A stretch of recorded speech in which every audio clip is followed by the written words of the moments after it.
This is the story that refuses to die. A scandal so tangled, so rich in ambiguity and power, it's been called the mother of all conspiracy theories. It's a story of secret deals, shadowy intelligence ties, including alleged links to Israel's Mossad, and at the center, Jeffrey Epstein. A man with no degree, no known business empire, but an empire of connections. A man who managed to go from high school teacher to billionaire confidant of presidents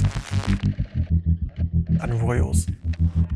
In this investigation, we'll dive into Epstein's carefully curated world, his ties to Israeli-linked mega-donors, his access to elites in Washington and Tel Aviv, and Donald Trump, who knew him, befriended him, and now avoids his name completely. But the question is no longer, what did Jeffrey Epstein do? It's who let him do it, and why.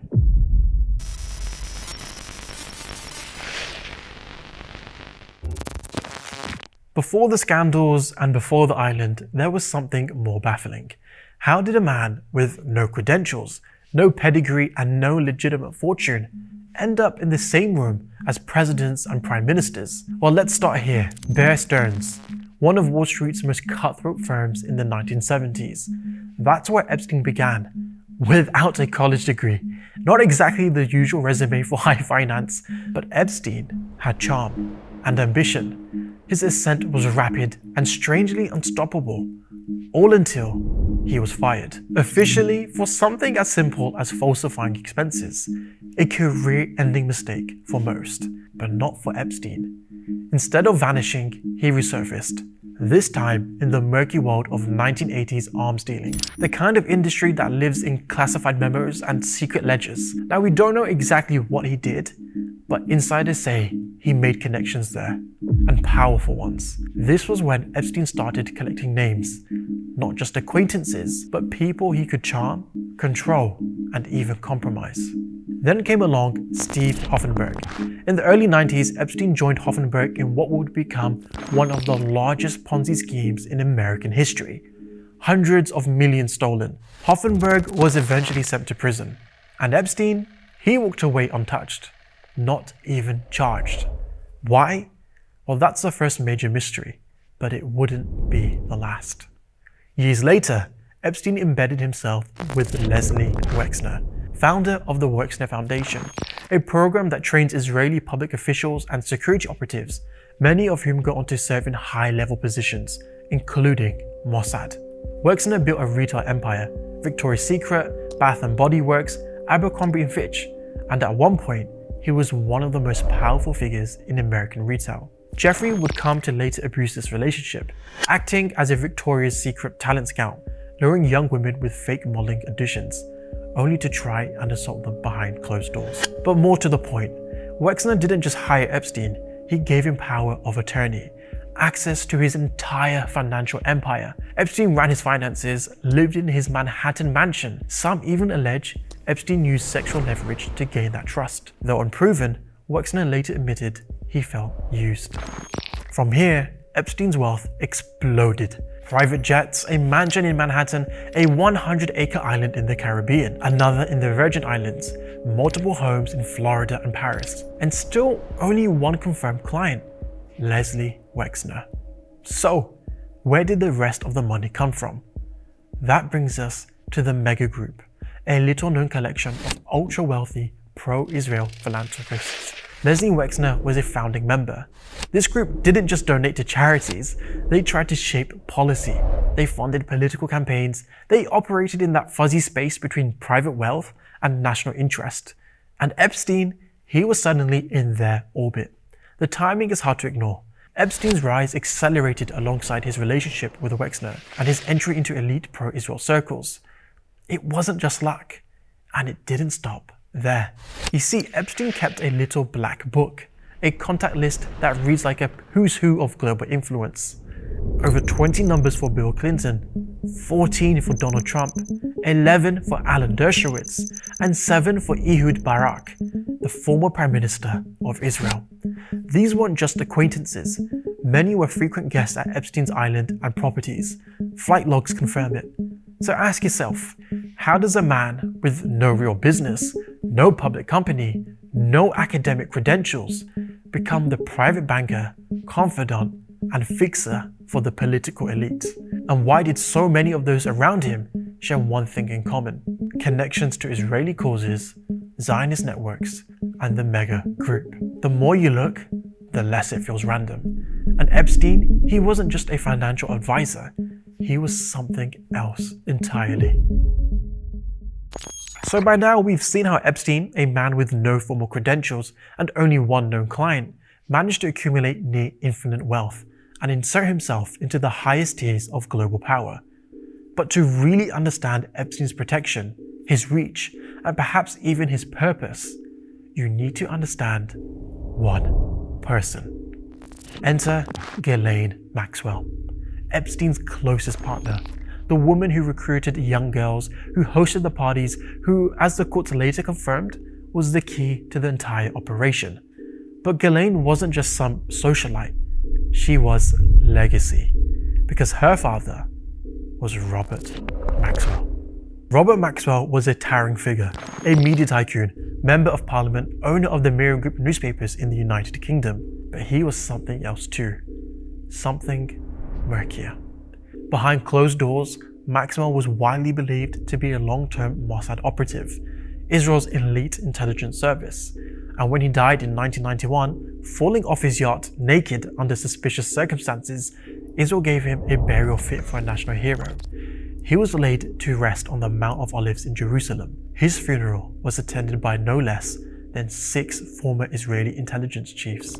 And then Prime Minister Yitzhak Shamir eulogized him with the words, "He did more for Israel than can be told." Just think about that. After her father's death, Ghislaine moved to New York, and almost immediately, she became inseparable from Epstein. And in an odd way, he became somewhat of like a father-like figure for her. Together, they entered elite circles, political fundraisers, royal palaces, billionaire parties. But some believe they were doing more than just socializing. Enter Ari Ben Menashe, a former Israeli intelligence officer. He claims that Epstein and Ghislaine had been working with the Israeli intelligence since the 1980s. According to Ben, the operation was a classic honey trap. Use underage girls to entrap powerful men, film them, archive their footage, gain leverage. He claims this tactic was used not just for personal profit, but for political purposes, national purposes.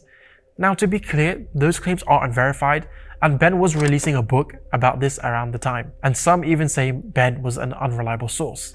But let's just consider the evidence. Epstein had multiple passports, including one with a fake name and a Saudi residence listed. He traveled to Israel frequently. He was there in 2008 when he was under investigation in the US, and the people he surrounded himself with, many were staunchly pro-Israel. Take Ehud Barak, former Prime Minister of Israel. Between 2013 and 2017, Barak reportedly visited Epstein's various properties over 30 times. That's not casual.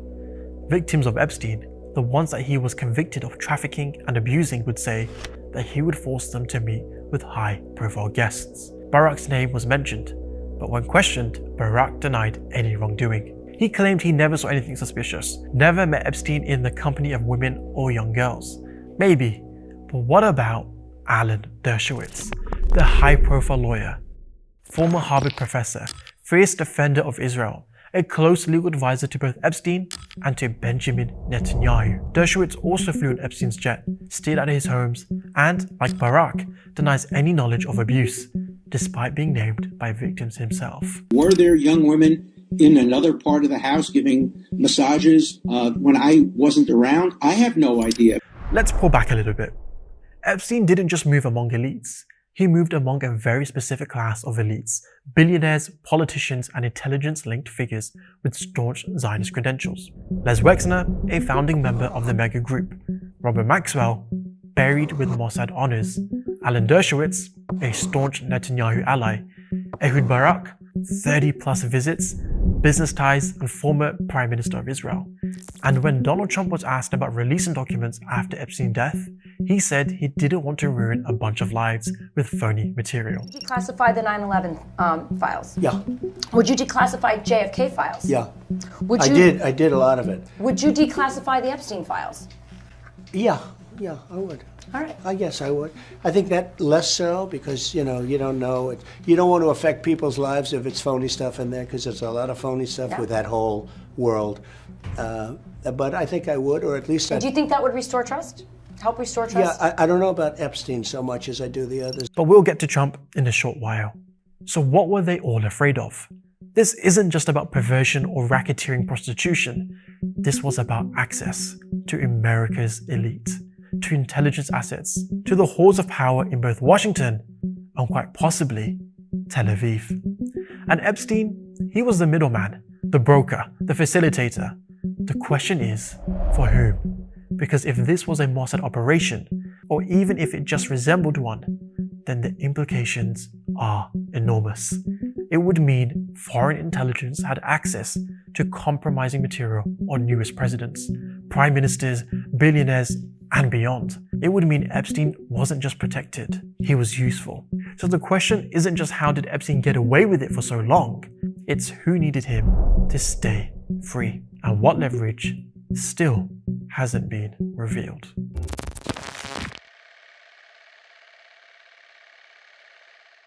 So far, we've traced Jeffrey Epstein's rise from obscurity to richness, his ties to Zionist billionaires, his alleged intelligence links through Ghislaine Maxwell, and the very peculiar network of protection surrounding him. But perhaps nowhere is that protection more glaring than what happened in 2008.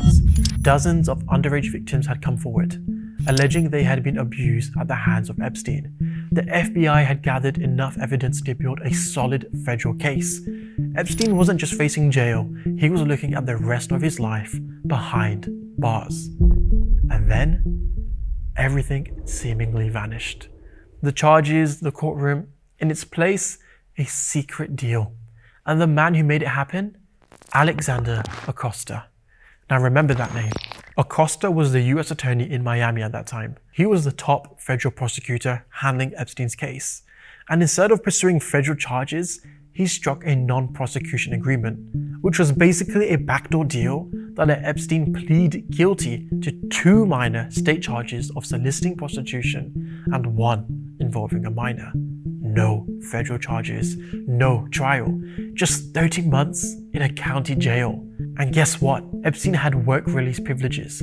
In other words, Epstein could leave the jail during the day, go to his office and return at night. Not exactly the punishment you'd expect for a serial trafficker. This is a photo of Epstein exiting a hotel, taken by a private investigator. He claimed that Epstein violated his work release conditions more than 60 times. And here's the part that truly stunned legal experts. The deal was kept secret from the victims, which isn't just unethical, it's illegal under the federal victims' rights law. Now remember Alan Dershowitz, the Trump ally, pro-Israel advocate, Epstein's lawyer, and according to a victim, a participant in the abuse, he was part of Epstein's legal dream team. This team had power, influence, and access. Still, Acosta's decision left many confused, until a bombshell dropped years later. When Donald Trump nominated Acosta to become the Secretary of Labor in 2017, questions about the Epstein deal resurfaced. And when Acosta was asked during the transition why he'd gone so easy on Epstein, his answer was simple. I was told Epstein belonged to intelligence and to leave it alone. Epstein was above my pay grade. Now you have a sitting US attorney claiming that he was told by someone to back off because Epstein was intelligence. But intelligence for who? Mossad, CIA? Both?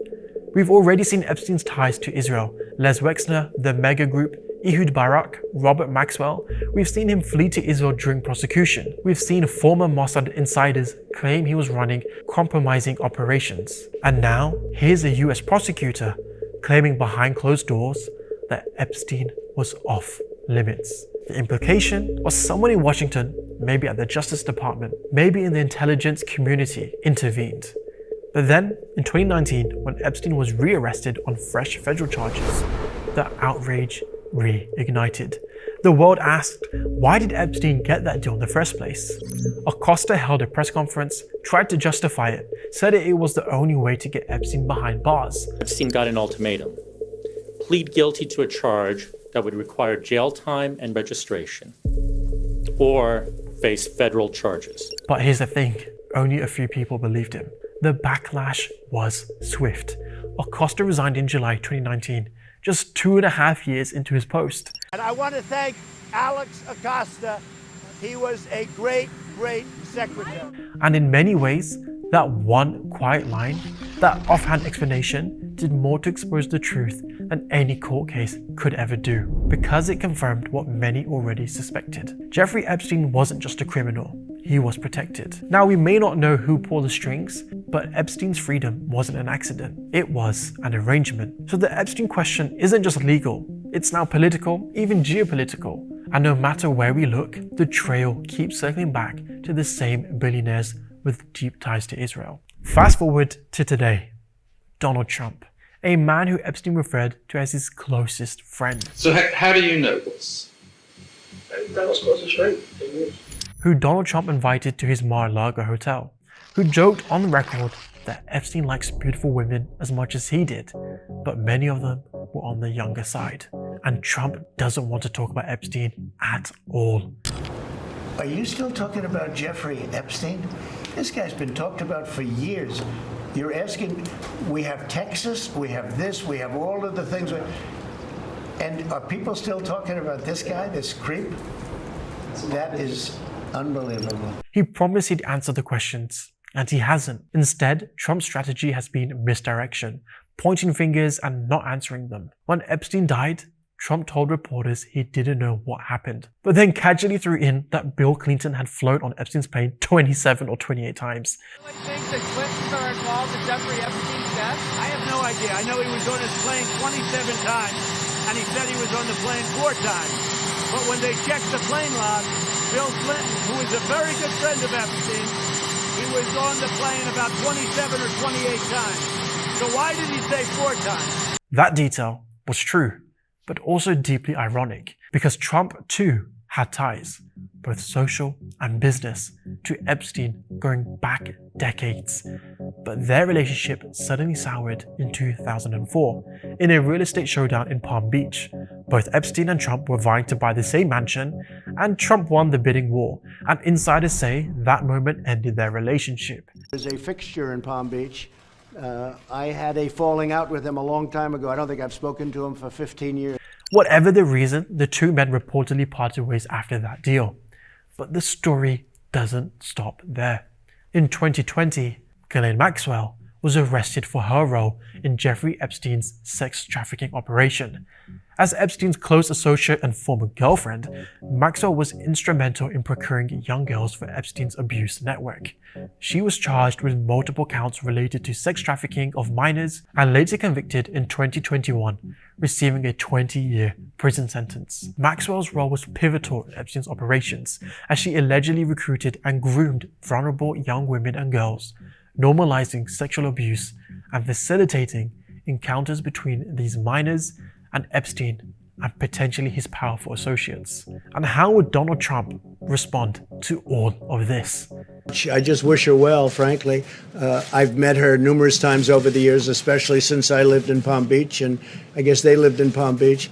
But I wish her well. Later interviews saw him calling Maxwell's case very sad. Trump once said he'd reveal everything about Epstein, open the files, name names, bring people to justice. But he hasn't. And when it really mattered, the Democrats didn't even push him on it. Kamala Harris didn't even bring it up once during the debates, even though the Epstein story could have hurt Trump, especially with young people, women, and swing voters. But no one said a word. Why? Because too many names in that little black book belong to both parties. So instead of facing it, Trump changed the subject. And just like that, the real scandal slipped out of the spotlight. Okay, but it is worth noting that in 2024, Trump did release a batch of Epstein files to a group of right-wing influencers. Yes, influencers, posing proudly for photos, and they were seen grinning. It was a bit of an odd scene, considering the subject matter, but the irony Most of the documents were heavily redacted, pages blacked out, names missing. They looked thrilled while holding proof that the truth was still being hidden. Jeffrey Epstein died on August 10th, 2019, found unresponsive in his Manhattan jail cell. His death was ruled a suicide, but the circumstances were anything but ordinary. The security footage from outside his cell went missing. The guards on duty said they fell asleep, and the cameras somehow stopped working. And just like that, the most important prisoner in America was gone. But, as we've uncovered, Epstein's death was not the end of the story. It was the final act in a long, tangled web. One that stretched from Wall Street to Tel Aviv, from private islands to the Oval Office. We've explored how Epstein wasn't just enabled by silence, he was protected by power. By billionaires, by intelligence-linked insiders, by members of the mega group, a circle of ultra-wealthy pro-Israel elites, and by political allies like Donald Trump, who once called Epstein a friend and later claimed to know absolutely nothing. So the question is no longer, how did Epstein die? The question is, what did he know, and who made sure he'd never say it? And for Epstein, he may be gone, but the people who protected him, they're still very much alive.